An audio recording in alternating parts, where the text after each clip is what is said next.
Well, good morning, everyone. Thank you so much for joining BBB's webinar series. Today, we've got a good one. It's 10 ways to use Instagram to promote your small business.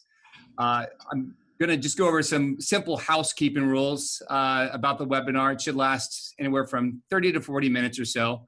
So we'll have some questions at the end that we'll be able to handle. We're going to record this webinar, and we'll send it out to everyone that registered. So you will have a recorded copy in your inbox at the end of this webinar. During the course of the webinar, please feel free to type in any questions. We'll get to those questions at the end. We'll try to answer as many of them as we can. If we don't get to your question, we'll be sure to get to it in an email separately, and we'll get the answers to you right away. And by the way, if you stick around until the end of the webinar, we have an exclusive offer for all the participants that are here today as a way of thanking you for joining us and hopefully getting something out of this.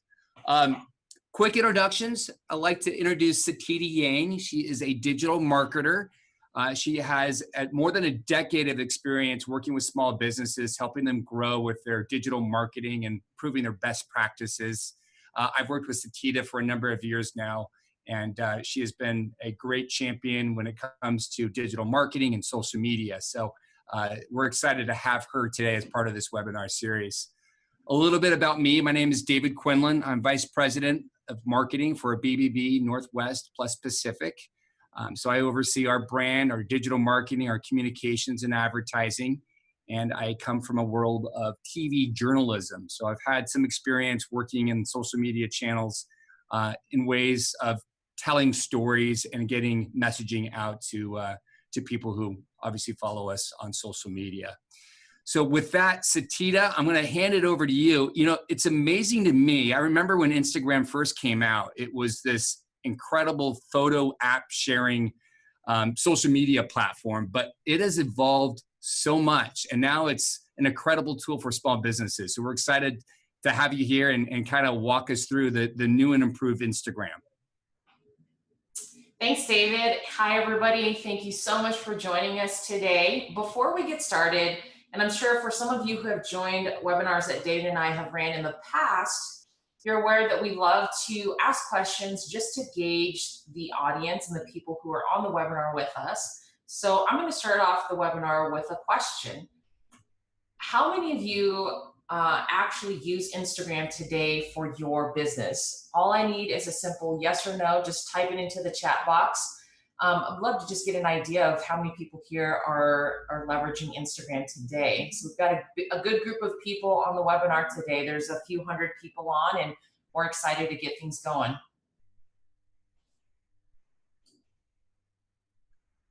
All right, so I'm getting a few yeses, but it is definitely an overwhelming majority are saying no.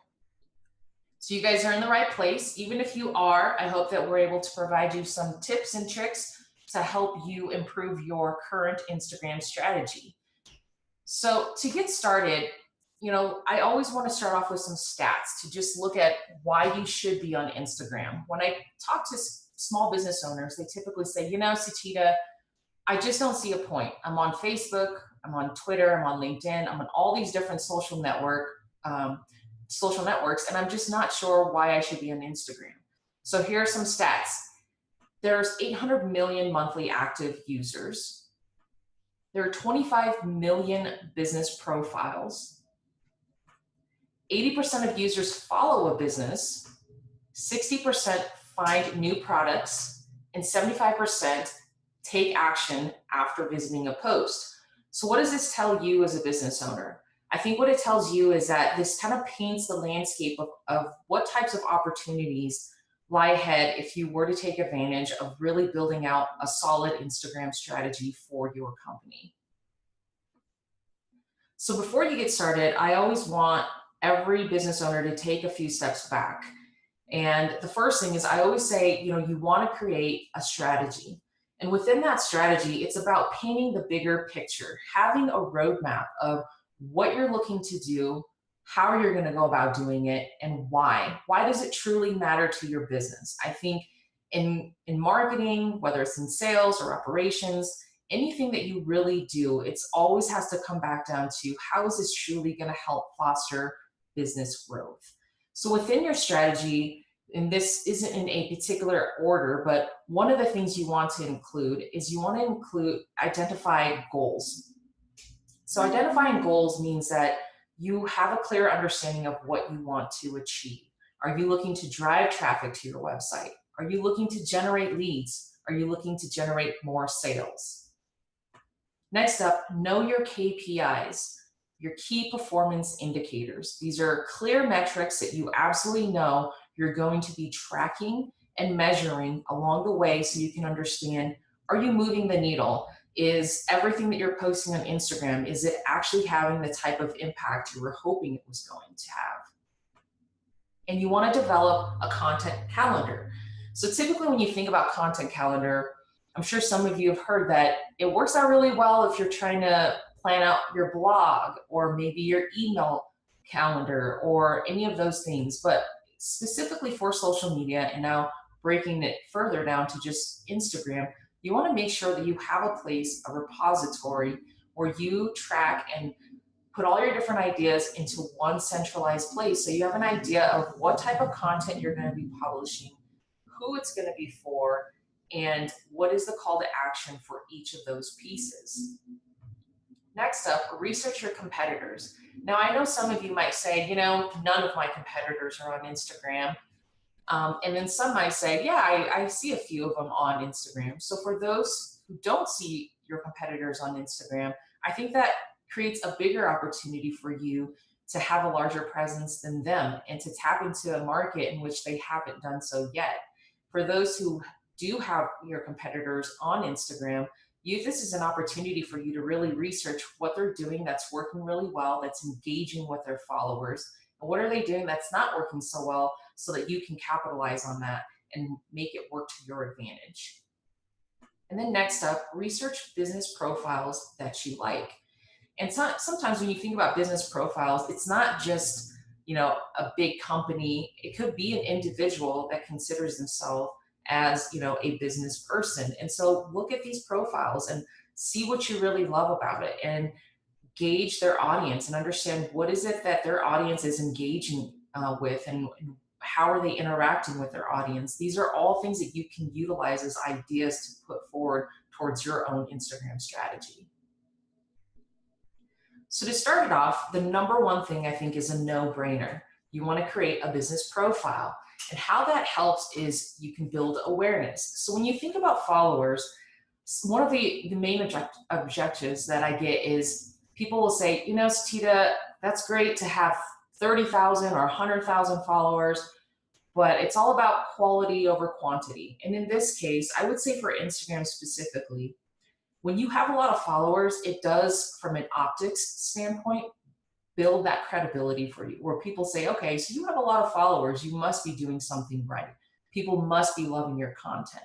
And secondarily, it also gives you the ability to proliferate your profile even further so that more people continue to follow you. Secondarily, in your bio section, you also have the ability to drive website traffic. As you all know, your website is a huge aspect of your business. It is the place in which you can convert leads, you can get sales, you can have people contact you to get more information about what your business does, what it offers, and how you can help them. And in addition to that, it helps with local SEO for anybody who does a Google search or anything of that sort. Your website is always the place that you want people to land on. So same with Instagram, you have another avenue to direct traffic to your website. And then the third thing is it's super easy for people to contact you on Instagram. They can call, they can send an email, they can even get directions to your local store. And so it creates a very seamless experience for them that if they find you on Instagram, they can do all of these things in one place. Secondly, you also have insights, and insights, you can think of them as analytics or data points to help you drive decisions. So similar to, I'm sure many of you are on Facebook, Facebook provides insights too. So you can see which posts are driving the most engagement, reach, demographics. Is it more male versus female, age group, And then you can also use these insights to help you understand where you need to pivot, as in what's working, what's not working, what types of content and posts and captions have driven the most engagement for you. The third thing is to cultivate a relevant following. And so I break this down into three specific categories: is the theme, content, and ensuring that you are active. So when you think about theme, I really break it down to what are you about, and how are you going to participate in the larger scheme of things in terms of the conversations that are already happening and trending hashtags. So this is something that we do at BBB today. We really lay out a theme for every single day of the week to say these are the different trending hashtags that we're going to ensure we participate. And sometimes we'll leverage these hashtags to ensure that we're pushing out content and repurposing content that we may have written in a blog post and then putting it into, maybe a Tuesday tip for small business owners. So this is a really good idea for you to just get into the mindset of, okay, how are you going to participate in larger conversations that are already taking place? Next up, you think about the content. So you have a theme, so now it's about the content. Posting pictures over and over again isn't going to be the only thing that's going to really drive that engagement and ultimately get to the bigger goal for you. It's about being diverse with your content pieces, such as you're going to post videos. Are you going to do contests, giveaways, maybe do a product feature, and maybe highlight testimonials and great reviews and even stories? That's one thing that I love so much about Instagram, is it has really enabled brands and companies and small business owners and entrepreneurs to tell a story that resonates with their audience. So I think this is a really great place for you to take all of these different content types and put it into your content calendar to build off of them. Next up, make sure you're active. I've worked with business owners who were so excited about Instagram and they were ready to go, and they spent 4 weeks posting as much as they could and had the theme, had the content in place. And then after that, as any business owner, comes across, you're busy running your company. And it's really difficult to make social media, let alone marketing in general, a top priority when you have to worry about sales, operations, employee relations, bookkeeping, cash flow. So all those things come to mind, but my advice here is that as you continue to post more regularly, you'll then get more data points and you'll be able to understand the best times you should be posting. I mean, these are the best times, meaning when, which days and what time of those days are people actually engaging with you the most, so that instead of feeling like you have to just have something every single day, you're posting at the most optimal times that are beneficial to your business. Number 4, use Instagram stories. So quick side note, just last week, Instagram launched IGTV, which is the YouTube, but now it's for Instagram. So it enables people and brands to now create longer form videos. And you're not just limited to the 15 seconds, which is what Instagram stories limits you to. But the great thing that I love about Instagram stories is you can have exclusive offers and discounts. And these stories, they expire after 24 hours. So let's say maybe you want to do a flash sale or anything of that sort. Instagram stories is a great place to do that.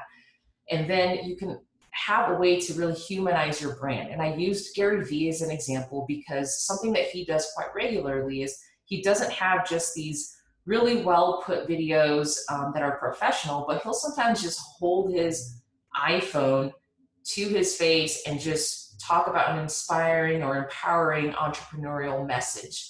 And so it gets him to become very interactive with his following, and it also enables other people to interact with him directly. Next up, make sure that you're interacting with comments that are left on the posts you publish. I think that this is a really crucial aspect in showing that you're responsive and you're opening up that avenue to have direct conversations with either existing or new customers. So, don't be afraid to be interactive. And, even if it's just showing it off with an emoji, I think this is really important to show the human and to be the human side and the authenticity of the people behind your company. So quick question, how many people on this webinar already have a content plan? And I don't mean like a content plan for just Instagram, but I mean in general, you're actually planning when you are getting ready to say, okay, you're gonna publish X amount of blog posts, or you're gonna push out email, or these are the promos, the discounts, any of that sort, or in-store visit promos. How many of you guys are actually planning out this content? I'll give you guys about 45 seconds here so I can just kind of see everybody's answers. Okay, so I'm getting an overwhelming amount of no's.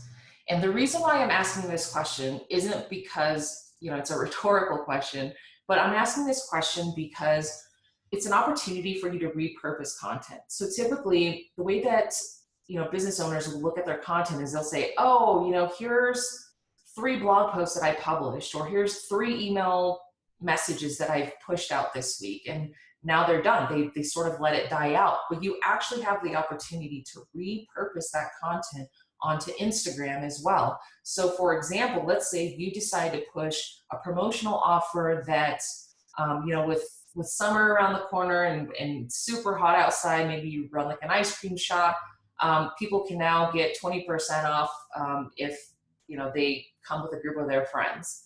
And so by doing that, you can publish it on your blog, send out an email campaign, publish it on all the other social platforms, but then you can also have it exclusively for Instagram as well. And so it's not like you're constantly have to create new content, but you can constantly repurpose and recycle the content. So that's the biggest reason why I asked this. And as you plan ahead, then you'll have the ability to be more proactive, and you don't have to feel like you're just the day of sitting here figuring out what should you post today, but you already have something in place and you're organized, and it becomes a part of the process and a part of how you run your business versus it just being yet another thing that you just have to do because it's a part of the trend. So the next thing is number 6 is follow relevant hashtags. So I love doing this because it doesn't matter. You can do it out of inspiration, or you could do it by following hashtags that are relevant to your business or your line of work. But what this has enabled, and what I've seen with the businesses that we work with, is that they then are inspired to create more content, and they're seeing all the different things that people are engaging with under just specific hashtags that they care about. So this is a great way for you to start generating ideas today. And these ideas don't have to just live on Instagram. You know, remember, they can be transferred over to any other platform that you're already very, very active on as well. Number 7, use hashtags. So Instagram enables you to have up to 30 hashtags per post, 30 hashtags.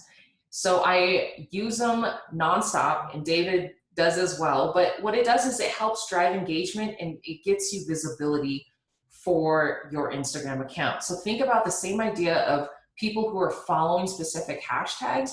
If you're leveraging those hashtags in your post, there's a high possibility your post will show up as these people are navigating all these different hashtags. And then that's another opportunity for you to earn a new follower that actually cares about the content you're posting.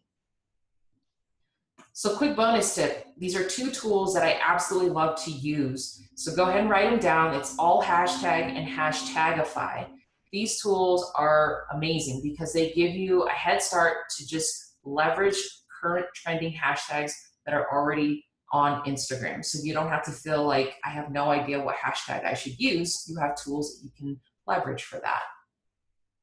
Next up, tag relevant profiles. So similar to the idea that you are in your initial strategic plan of researching profiles that you really like, you also want to track, you know, you can even tag relevant profiles that are similar in mindset but don't directly compete with you. And if you are posting content that you think is relevant to their audience as well, feel free to tag them in the post, in the caption, in the actual image itself, because this is only going to foster your awareness and increase the potential of getting noticed. Which brings me to my next point, which is number 9. You can reach out to influencers as well. So let's say you run a local gym, and you research all the different influencers on Instagram that have, over hundreds of thousands of followers. This is a great way for you to proliferate growth for your business and also gain a new following. And how this is done is you can send a direct message and you can figure out, how can I work with these influencers, because they already have such a large reach that I can have them promote my products, my services on my behalf. And so these are all things that you can think about to say, this is a gold mine. You, instead of putting all your money into advertising, whether it's Facebook ads or PPC ads, you have another avenue to say you're going to do more of the people-to-people thing and actually reach out to relevant influencers that can help promote your business for you. Now, the final thing is to co-market. So not too long ago, we ran a co-marketing campaign with Expedia. They're an accredited business as well. And it was just a simple giveaway. It was a $500 travel voucher. So the why you want to co-market is you have the ability to, again, grow engagement, you grow your following, and ultimately you have a strong call to action to either generate leads or get sales. And I think the best way to identify different companies that you can co-market with is a strategy that I always take is look at another company who's doing the same thing you're doing, to the extent that they're trying to reach the same target audience you are, but they don't directly compete with you. And once you're able to identify maybe 10, 15 of those companies, really narrow down and understand, do they have a large following? Do they have a large web presence? Are they active? Do they have the right type of content, the right type of themes that they're following, the right types of hashtags that you are promoting on your posts as well? And if all of those check off as yeses, this is an opportunity for you to reach out directly and decide on what type of co-marketing campaign you guys can run that is mutually beneficial to get people to take a certain action. And sometimes it could just be a simple giveaway like this, but it could be something even deeper where people can redeem a coupon discount, or people, maybe you want to send people on a scavenger hunt or anything of that sort. But ultimately, anything you do, it has to play, again, into your bigger picture of, how is this truly going to help move the needle for your business? Is it going to grow sales? Is it going to build more awareness for your company so that people know you have a local store, you're located in their neighborhood, and they should come support your business? So all of these things are different ideas that you can leverage today. So let's quickly jump into Q&A. David, I'm going to turn it over to you. I think I've been seeing a bunch of questions come in. So why don't you go ahead and just ask, maybe moderate a few of those for us. Yeah, for sure. So if you haven't already, the Q&A box at the bottom there, feel free to type in your questions. I know we got a few questions in that box and then a few questions in chat. Satita, one of the questions that came in is, how successful is Instagram compared to other social media platforms for actual sales? And in this case, he had a question about specifically with books, but maybe generally speaking, whether it's books or any type of sales, how successful is Instagram compared to other social media platforms? Yeah, I think that's a really great question. And it always, again, goes back down to what I talked about at the beginning, is really having a strategy in place. I think that when you compare other platforms, every platform serves a different purpose for your business. You can repurpose the content, but you have to make sure that everything you're doing, it has a strong call to action, and you're tracking and measuring so that you can definitively say, hey, we've tried Instagram, we're comparing it to Facebook, Pinterest, and LinkedIn, but what we're finding is that people are more engaging with us on Pinterest. So my answer to that would be, I would recommend that you test. I think if you are a famous author and you're a New York, best selling author already, it's a lot easier for you to promote a book and get a ton of engagement and get a bunch of people to buy your book ahead of time so that you can make it to New York Times bestseller, right?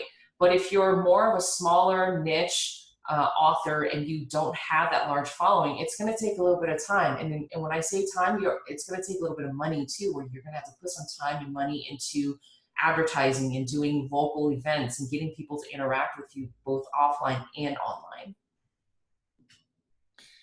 Should we use 30 hashtags for each post, or is 5 to 10 for each post better? So I always say if they allow for 30, I try to push the limit to push for 30, because this just only enables you to, again, gain that larger awareness. So if you can think about it, let's say if you were to post 30 hashtags and know that you're going to have a larger presence and your profile will be prevalent for all of those hashtags when people search for them on Instagram versus just being seen on 5 to 10, for 5 to 10 hashtags, I think most people would choose the former. So I would say test and continue and push for 30 just to see, maybe one of the posts get pushed for 30 hashtags, the next do 5 to 10 and see which one has more engagement. Thank you, Satita. And just because I know a couple questions came in on whether or not this PowerPoint presentation will be available after the webinar. And yes, this is being recorded, so we will send this to all the participants afterward. And if we don't get to all of your questions, we will be sure to get them answered and send those by way of email afterward as well. Satita, can you review best metrics and KPIs to track for Instagram? Yeah, absolutely. So for instance, I think I always look at it as a funnel. So if you don't have a marketing funnel or a sales funnel, I recommend really starting there and understanding all the different parts of the funnel. So I look at the top of the funnel, the middle of the funnel, and the bottom of the funnel.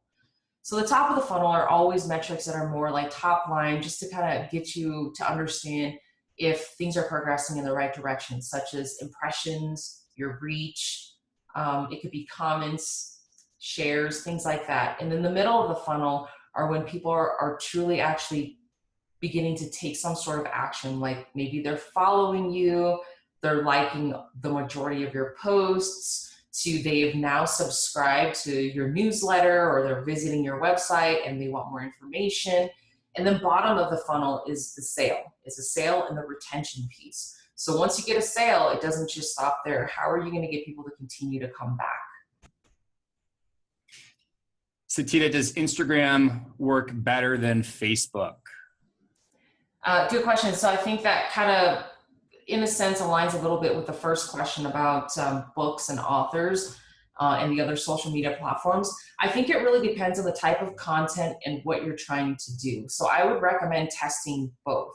You shouldn't choose one over the other. I think the best way to do it is to test both and then to see which one is driving the most traffic, the most leads, the most sales to your business. There's a question here from Cody. What are some social media scheduling apps or platforms you would recommend? Yeah, so there's one that I love. There's Hootsuite, which we use here at BBB. There's Buffer. And for Instagram specifically, there's also a third one that I used long before Instagram opened up their API to allow other people to just be able to publish directly off of their platforms, was Grum. Grum. So Grum can post directly onto Instagram for you without doing a push notification. Here's a good question from Laura. What if you've been using an existing account for your personal posts? Should you send a message about changing the direction? I guess if it's a platform you're using for business and you're using your personal account and you want to switch everything over to Insta, should you send a message about the change and where do you find you, I guess? Yeah, absolutely. So Laura, I think that's a great question. I think one thing that you can do is if you're starting to see growth with your your personal posts, something that I've seen people, other business owners do is they'll completely either start from scratch. You see this a lot with artists, where they'll just delete all the posts that weren't relevant to business specific items. Or you can just simply publish a post and have a caption that just explains the new direction that you're going to take your Instagram profile. And this kind of, it makes me think of like the other way that some people are really starting to use Instagram is sort of like a micro blogging platform where they can write really insightful captions with an associated picture or video to help inspire their target audience or get those people to take action. Here's a question from Felicia. Can you open more than one Instagram business account? She has multiple URLs, but for the same company. So can you upload PDFs as marketing flyers in those different accounts as well? Yeah, so you can definitely open multiple business accounts. I think if it's the same business though, I would try to centralize it as much as possible. And maybe perhaps what you do is you develop a specific landing page that's only posted on Instagram where people can get it, like they can click on that link, land on a specific landing page that has an overview of all of the services or products that you offer, and they can navigate to whichever one's most relevant to them. And we'll ask a couple more questions here. And again, this recording will be sent to everyone and we will get all your questions answered. If not live, we'll get them answered afterward. This is a great question from Galaxy. How can I grow my tow truck business on Instagram since there isn't a big market for that? Yeah, that's a really good one. So I think one thing with Instagram is, you have to, I think of it as diet and exercise. You have to continue to put in the work to see the results. And so with something like that, you are right, it's quite niche and it's not like you're gonna get a ton of people just gravitating towards your profile and following you. But I think it starts with, again, your strategy. If you know your target audience and the personas very, very well, then you should know the type of content that they actually care about and what they want to read and the different hashtags that they might be using. And so you should leverage that to your advantage. And then one thing that you should not be afraid of testing too is spending anywhere between $500 to even $1,000 if it's within your budget to just advertise, because that can get your business in front of the people you want it to be in front of a lot quicker than just doing the organic posts. Some great questions and great comments in the chat section right now. Let's do one more question, Satita, if you're okay with that. And then, like I said, we'll get the other questions answered a little bit later and send emails out. But Jennifer has a good one. Is there a good way to group hashtags so you don't have to type them in each time or use the same ones each time? What's the best way to do that? Yeah, there is. So once you do research, how I typically will work it out is you can put it in your content calendar. And if you have all the themes in place and the content types in place, then you can copy and paste all the hashtags that you would use for those specific posts into your content calendar. And so when it's time for you to make a post, you can just copy and paste it over into Instagram versus having to type it in individually. Great. Satita, thank you so much. And thank you everyone for sitting in on this webinar. I know there's a number of other questions in here, but like I said, we will get those answered and send them back your way. I think this is a good opportunity to kind of showcase one thing that we've worked with Satita on at Better Business Bureau on Instagram and on Facebook actually as well. And we have a Spotlight Sunday feature. So for the BBB accredited businesses on the call today, first of all, thank you for believing in our mission and our vision of building an ethical marketplace where buyers and sellers can trust each other. And so to celebrate our accredited businesses, each Sunday we use the hashtag Spotlight Sunday. We highlight businesses around the Northwest and Pacific, and they share with us, why BBB matters to them and why it helps build better businesses. So we like to extend the offer to any accredited businesses on the call today for us to spotlight your business on our Instagram and social media pages. And you can do so there on the link on your page at trust-bbb.org/torchtalk. And then you click on the Spotlight Sundays tab. If you are not a BBB accredited business but would like to learn more information, go ahead and fill out that form anyway and let us know that you are interested in learning more about BBB and the name of your business. And we can send you some information and look at opportunities to have you join the BBB family. But with that being said, Satita, always fun to have you. Thank you so much. And thank you everyone. And I appreciate all the great questions and comments. We will, again, send the full recorded version out to all the participants and get all those questions answered. So for now, we will say goodbye. Thank you again. Have a good day.